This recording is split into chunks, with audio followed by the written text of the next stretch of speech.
guys, maghanap tayo ng maliit na notebook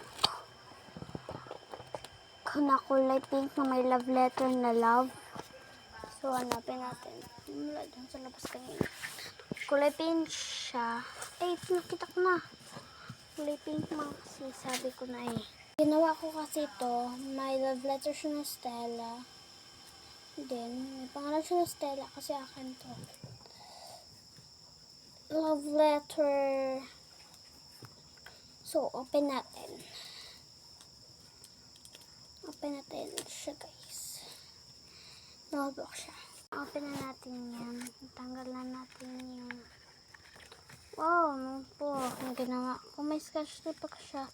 Kasi nagkatanggal. Wait lang, natanggal na naman. Ito siya. Itang ayusin ko to.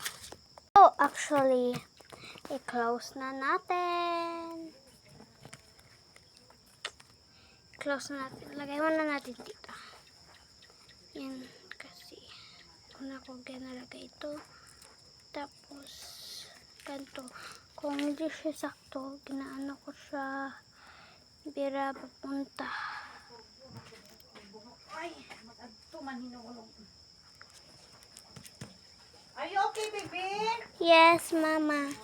Dito natin siya ilagay para hindi natin ma-forget it. That's all.